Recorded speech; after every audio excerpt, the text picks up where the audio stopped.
Hello friends, I'm David Vos. Today is December the 9th, 2016. It's great to see everybody today. Well, today I want to come to you guys with some information about astrology. Now, I know I have a lot of people that watch these videos that are Christians, and some of you don't like what I'm teaching at all.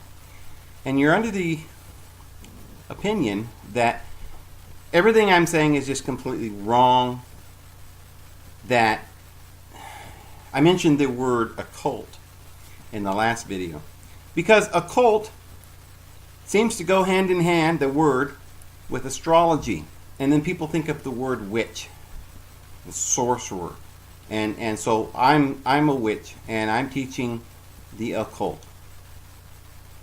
Well, what I'm trying to say, friends, I don't want to shock people, is that we've been duped, and the people who were killed throughout the Dark Ages were not Christians. Okay? They were true followers of Christ, but they were not Christians. The church has labeled them witches, but I've been trying to explain that word doesn't. We've made that word up over the last 2,000 years. It's just something that we come up with. They called them diviners. That we can cop to, because Daniel was a diviner, and Joseph was a diviner, and the apostles were diviners. We've gone into that a lot in some of my other videos. The word occult just means hidden, and it was hidden because it had to go underground and be hidden, because they murdered anyone who taught these things. So if you were teaching the mysteries that Jesus was teaching, remember, you said, well, the mysteries, hey, we're Christians, we don't teach you mysteries. Well, if you remember, the Apostle Paul says that the Bible, the Old Testament, was written in symbols and it's mysteries. And he knew the mysteries, and he was teaching the mysteries. He says, notice my knowledge of the mysteries. And he says, it means Christ in the church, and this is the real meaning. It's not about some Jacob with 12 sons or something. The whole thing's an analogy. Types and shadows. And see, we get lost because we hear about the people who died during the Dark Ages. They were the bad people, the witches, right? No, they were the true Christians, the true followers of Christ, and they were occult. They had to go underground, and they taught. We dug up some of their manuscripts called the Nag Hammadi Library. Wow, we found out the scholars are saying these are the real Gospels. But Christians have not yet been allowed to accept this. No, wait a minute, Dave. No, that's just only. They were written before the 4 Gospels that we have that's in our Bibles. So there were several Gospels. All we ever came down to us was the Gospels that the Catholic Church, after reviewing, allowed us to have. But many of the more precious and precise, beautiful sayings of Christ, we were not allowed to keep. The Gnostics had those, and they would compile them into books, canons. The Catholic Church came up with a canon of accepted verses and scriptures that we were allowed to look at and believe. But that was their version. Then the Protestants came along and said, wait a minute now, there's just too many. So they threw out the Apocrypha. Okay, the first King James Bible had the Apocrypha. But guess what? The first Bible, the first canon, had more than the Apocrypha. I know, it sounds amazing, but go back in history and read Eusebius and Origen and some of the ancient church fathers, and you'll see that Marcion had a canon of Scripture that included other verses and Scriptures that we don't have. So it's just a canon, a biblical group of books. So now, remember, give me some time, because I'm going to go through a lot of information in this, and I know, I must confess, I spend a lot of time apologizing for what I'm telling you. They call them the apologists, right? Because we're being accused of being the bad guys, the occult. I follow the Scriptures. You follow the Scriptures. You think you're good, and I think I'm good. The only difference is I think you're good too. It's just that there is a lot of information that Christians are not allowed to read. They're not allowed to see. And they've been told that these guys are witches and they got warts on their nose. And they fly around in brooms and they're bad and they cast spells on people. And none of that ever happened. The Catholic Church accused them of that and murdered many of them, millions of them. But they weren't bad, and they didn't worship the devil. In fact, they didn't believe in a devil. They believed in astrology, the esoteric wisdom. And what I'm going to show you today is that without this knowledge of the esoteric wisdom, the ancient esoteric mysteries that Paul said he knew and understood, you're not going to understand the Bible. Because you see, the Apostle Paul and the Apostle Peter said that these things were allegories, written for us upon whom the ends of the system of things should be down to. They were written as, what I was going to get into is that the group called the Gnostics, they had writings and teachings, just like today Protestants have teachings and writings. One of the things that everybody talks about is they have this, because most Christians have never even read the early true Christians' writings, the Gnostics, the Cathars. Those were the ones that were murdered by the millions, the Waldensians and Albigensians, the Bogomiles, the Paulicians. These were the Christians that were murdered that were called witches. And one of the biggest things that they talk about is that Jehovah was the false god. See, so Christians say, that's why we don't believe in those crazy people, or demonic, evil, wicked people, because they taught that the Old Testament God was the devil, so they got to be wrong. I've showed in many of my videos that they're right. I've showed conclusive proof that Jesus said that the Jewish God was the devil. And I'm not going to go back and rehash all of that right now. You'll have to go back and look at some other videos if you're new to this channel. But some of it will come out as we go here. But one of the things we think of, though, besides that, most people don't even realize that, I don't think. But the immediate thing that comes to mind is, well, they taught about the archons and the demiurges and all of that. That's not in the Bible. Well, I was explaining to you in another video that in our New Testament, it's translated into English. So archons is translated principality. So Paul says that Jesus conquered the principalities and the dominions and the lords and thrones. And these words are just translated to English. So who are these archons? These gods, these demiurges. Who is Jehovah? Who is the Elohim? Who are these characters in the Bible? Well, friends, in 2 Kings chapter 1, the first 2-3 little verses in there, it says that they went to go consult the god Beelzebub. And most Christians are like, oh, Beelzebub, that's the god of the flies. That's the devil. Could be. All of these deities, archons, were conquered by Christ when he went down into this physical world and took on all these, took upon himself the flesh. And he had to overcome all of these carnal natures, these archetypes. And he conquered all the principalities, powers, and dominions. But you see, this is the same thing with Jehovah. Because Beelzebub was the god of Ekron. And the prophet told Elijah, okay, is there no God in Israel? See, Israel has its own God. You go consult Jehovah. You don't be going down there to the god of Ekron. And he said, well, there's a false god. That's why. Friends, Deuteronomy 32 says that all the nations had appointed over them a god. That's in the Septuagint version. And you can read about that and see that that's the original meaning of that verse. So there were 70 gods appointed over the nations, and Jehovah's portion was Israel. When Jacob went down to Egypt, it says he had 12 sons.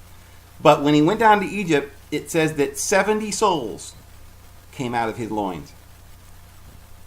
Jesus picked 12 disciples, or 12 apostles, and then 70 others, and sent them forth. 70 is an important number. And but it's not some arbitrary, the nations that have nothing to do with Israel. No, they came out of the loins of Israel, the 70, and they're the nations. So you see, Abraham's the father of all nations. There were the 70 is mentioned throughout the Bible, And it's in astrology. It's in this astrological chart. And if you don't know this, what astrology is, you're not going to understand what the 12 are. The 12 are the signs of the zodiac. And the 70 are all the other names, the holy names of God. Wait a minute now. There's only one God. You got all these different names. He's Elohim. He's plural. And if you don't understand, you see the pantheon, Zeus, and Kronos had 12 sons, right? Jacob had 12 sons. Well, the Canaanites and the Hebrews all worshipped a god, the father of the gods, called El. Who is that? It seems to be this great puzzle in the minds of all of the even astrologers today, because you have to understand astrology. A lot of people say, I believe in astrology, and they're teaching it, but they don't know what even astrology is. I teach astrology, the occult, the esoteric wisdom, and I will testify to you now that almost anyone that you know that's teaching astrology is teaching it wrong. First of all, they try to put a different planet in to rule over each one of the signs when there's only 7 and there's 12 signs. And the original chart had one of the planets ruling over 2 different signs. So they're just making it up as they go. It's been lost. There's an apostasy in the earth.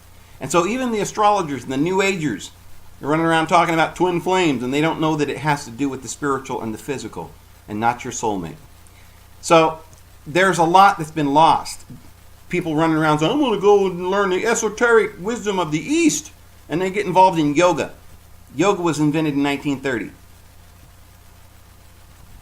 If you sit in a yoga position and try to blank out your mind, you're going to just get arthritis and mental illness.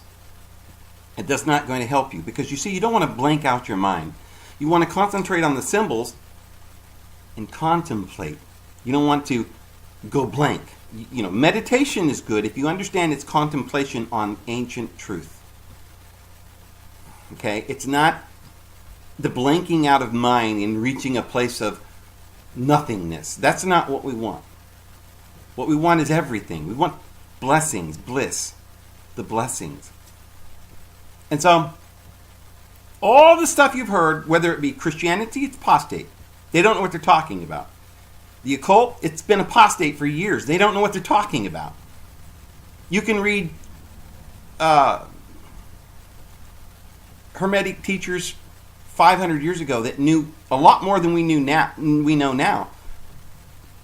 But today, people are like, oh, well, they don't know what they're talking about, so we're going to change it a little bit. We know better now. No. They knew more about it 500 years ago, or 1,000 years ago especially. And in the days of Christ, before Christ, Socrates, Plato, all of these ancient philosophers, they call them today, they knew a lot. They went down. Pythagoras got his teachings from Solon, who went down to Egypt. It was a priesthood. And they made these little outcroppings of these esoteric groups, these communal orders. And the Essenes are one of them. The Essenes, a lot of people don't know what that word means. You see, Jesus, people say, well, Jesus was, his name was Jesus, and it's really a Hebrew word, Yeshua. That's not true. Jesus is I-E-S. Is. That's his name. And that's the name that you'll find written on the Son. The Son of God. I with an H in Greek, which is E-S. Eis. And that's his name. And so the Essenes are the followers of Jesus, just like Jesus the Nazarene. So one of the ways they called it was the Nazarenes. They had other names, the poor, Ebionites. And in different cities, they were more known by one name or the other. But in Jerusalem, they were called the poor. So these were these esoteric societies that got their wisdom from the wisdom of Egypt. It says Moses learned all the ways of the Egyptians, all the wisdom of the Egyptians. Solomon had all the wisdom of the Egyptians. And now we're finding out that Solomon was really a pharaoh. and Abraham was a pharaoh, and I did a video on that. But what is the Bible? The 12 sons of Jacob,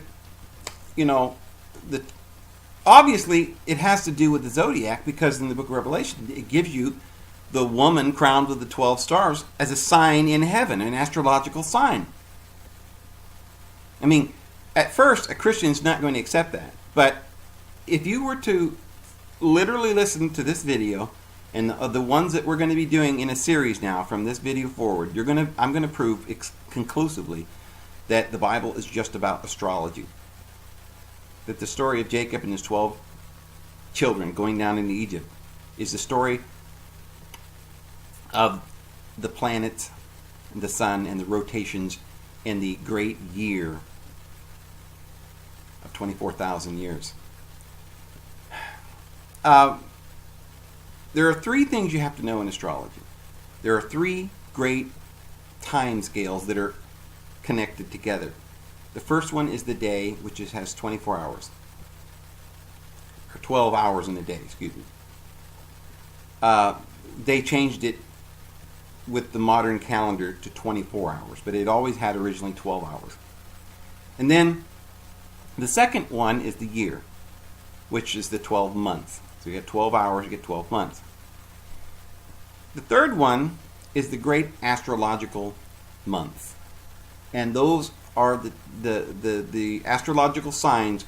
It takes 24,000 years, 25,000 years, depending on, it's actually about 25,000 years, but some say that it's more like 24,000, because in India they use the figure 24,000.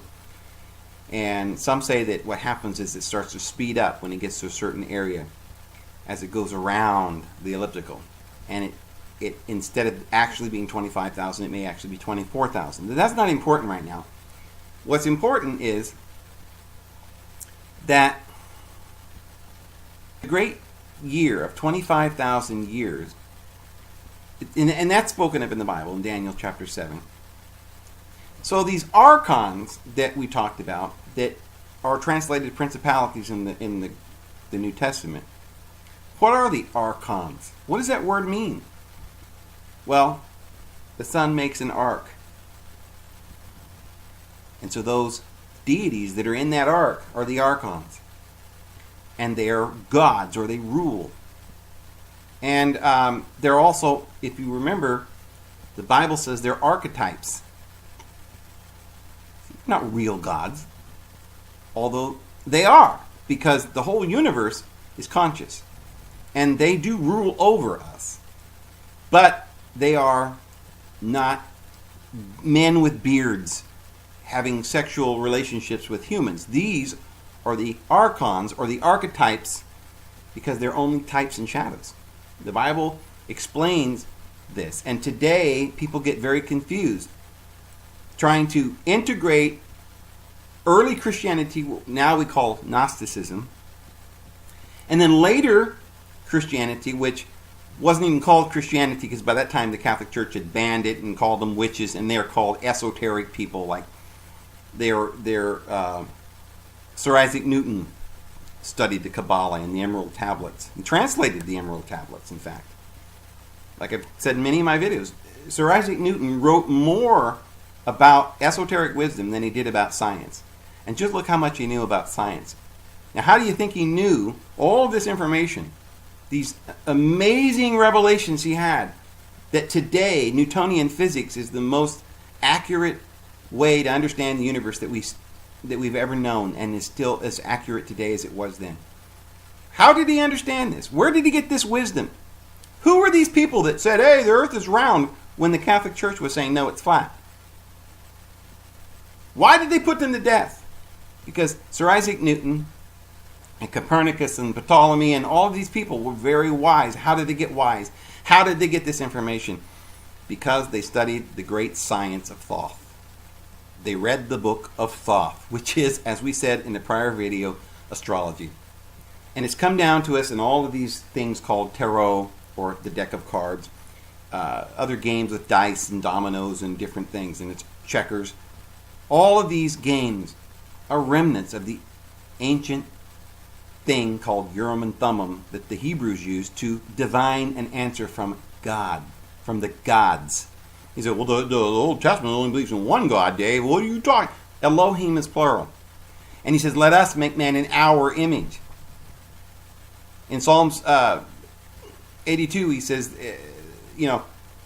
that God is the most high among the gods, and he sits in the assembly of the divine beings. I don't believe that part of the Bible. Jesus said, he verified it. You believe in Jesus? He says, if they called them gods, why do you stone me for saying I'm a god? Do you ever really stop and open your eyes just enough to allow that to enter into your mind and sink in and meditate on it? Because that's what meditation is. Just think about it. Oh, I don't want any thinking about anything. It might be the devil. See? You're going to miss out because you won't think for yourself. But these archons are archetypes. And it's an astrological chart. And through the chart and the types, shadows. Why do you think it's in the old times they called them shadows and types? On the backside of the moon, sometimes you just see a sliver of the moon. Because the sun is shining on this side, but not on this side. And there's leaves a shadow. So these planets have shadows and turnings. And it says in the Bible that our Father in heaven, there is no shadow of turning with him. What does that mean? It means he's the central sun. What? Yeah, the Bible says that our Father is the sun. But you see, our sun can't be our Father in heaven, because our sun is not the central sun to the whole universe. So our sun by the Greeks was called Helios. That's where we get the word halo, You ever seen a picture of Jesus with the sun behind his head? The halo, the Helios. Jesus was Helios. it's I-E-S. It looks like an H in Greek. Is. That's Jesus, is. The sun. And Helios in Greek is also Sol. O-L. O, Sol. Helos. Elo. El. El is the God, the father of these gods. But he's not the father of all. Because beyond the sun, the creator of the sun, the creator of Chronos, there's a creator of chronology. There is a creator of El. El has a father. And that is Anu. Anu means heaven. And this is why, see, there's only 7 visible planets, including the sun and the moon and the earth. But they couldn't see Uranus. We call it Uranus now. But in modern times, with our telescopes, we now say, oh, there's another planet out there called Neptune and Uranus and Pluto. And then we're like, oh, well, I guess Pluto's not a planet. But they're not visible to the eye. So they weren't included in the 7 planets. So we come along, we say, well, in the ancient wisdom, Uranus was heaven, it was way out there. So we'll just call this next one Uranus. That's appropriate because Uranus is the father on Nibiru. And Nibiru is the planet that circles around Sirius. And actually our solar system is just circling around Sirius. And so, as we go around Sirius, and as Sirius goes around, we're a binary, it makes a figure 8. And this is the path of our sun. It goes around, comes back in 24 or 25,000 years. And so, when we get closer to Sirius, the energy of that sun, their sun, which is 10 times brighter than our sun, imagine what that would be like. The golden age. When we get near Sirius is the golden age. When we get Nibiru. When we get near Nibiru. Now, there's another cycle of 3,600 years, but that's the cycle of Nibiru going around Sirius. So, when Nibiru comes around and is closer to the Earth, that's a 3,600 year cycle. So there's lots of different cycles. When we go around Sirius, it takes 25,000 years. And this is what Daniel's talking about when it says 7 times 70 weeks. This is a cycle. There's 7 days in a week, and it represents a cycle of time, a perfect cycle. And then you rest on the Sabbath, and that's the finishing of a cycle. So 70 times 7 is the entire cycle of the larger year that it takes the Earth to go around. And during that time, the Earth wobbles because it's being influenced by Sirius, and it causes that wobble. And that wobble takes 25,000 years to wobble. And so it changes the way we see the sky in 25,000 years. And the signs retrograde, you see, every 2,000 years. But what's really happening is we're traveling around Sirius. And as we do that, it makes the Earth wobble because of the gravitational pull of Sirius. And because of the wobble, we see the stars that are around us and Sirius. We see them change and retrograde. So the course that we're on is the path of the serpent.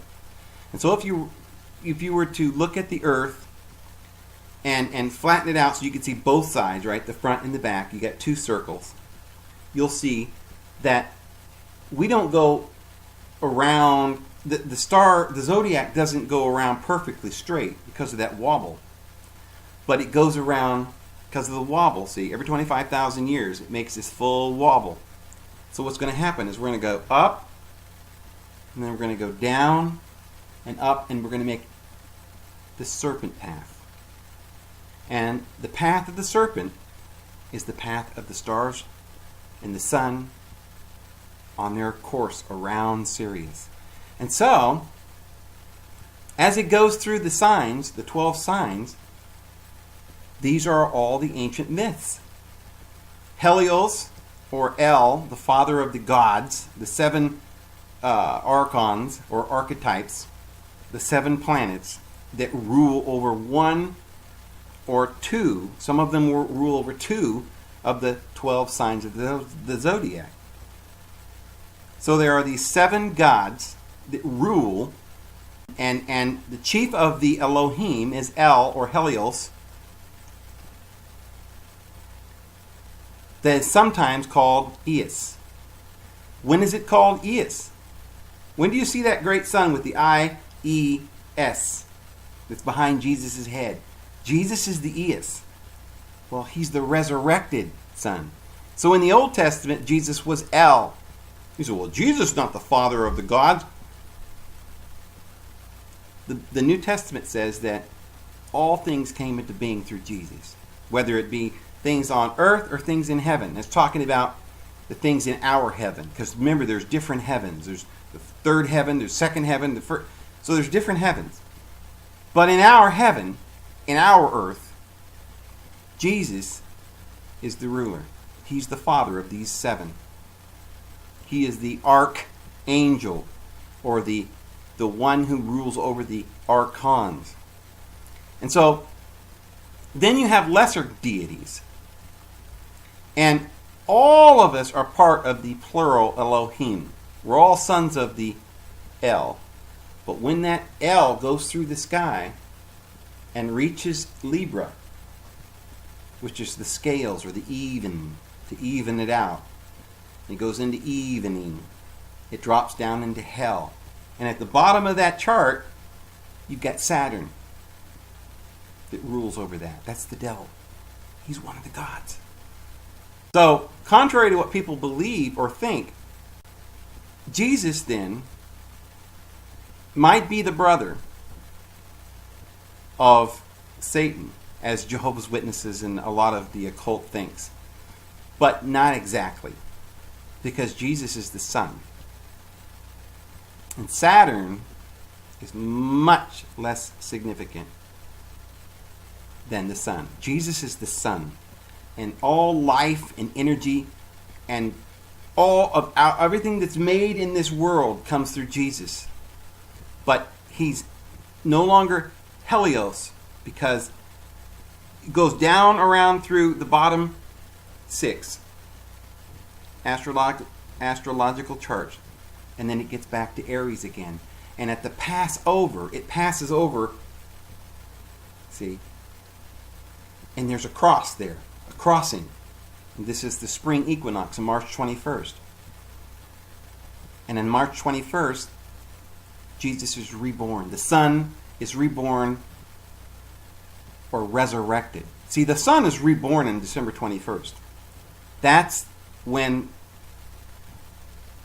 the Son has finished its downward path and begins to move back up. So he begins his resurrection, or he begins his life. Jesus began his life on December 21st. But he came up out of hell and died at the end of March, 1st of April, on the Passover. And he passed over that great cross, and he was impaled. And that 3 days and 3 nights that it took him to go from December 21st, see, January, February, and March, there's 3 signs, there's 3 days cycles that he has to go through in hell before he's resurrected on the 21st of March in Aries. And so that's the lamb that willingly came and died for you. And so you see how Helios, the Son, becomes Eos, the risen Son. And or soul, right? Saul, the Son's soul, becomes Eos, the Christ. But Uranus is the father of the gods. He is on Nibiru. And of course, he has a father as well, which is the galactic father. And he doesn't have a name. Because if you knew his name, if you chose a name for him, it wouldn't be him. Because he's everything. See, you can't name him. You can't say it's this or that. He's always the fire. Water puts out fire. Fire's not almighty. Well, then he's water.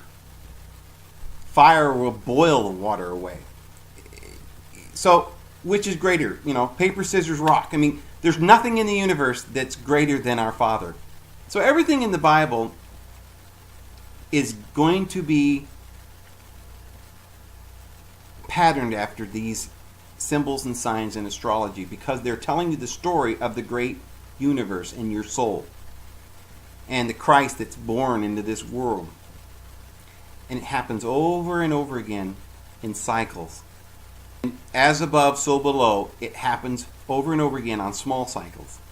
But ultimately, the great larger cycle is the great golden age that we're going to go through, that's going to last thousands of years. We've already been going through the dark ages for thousands of years. So now we're going to be going into the kingdom of our Father. See, once you go up in the resurrection, you go up into Aries, and that's the year of the ewing of the lambs, or the lambs start putting on the wool, and that wool represents the blossoms.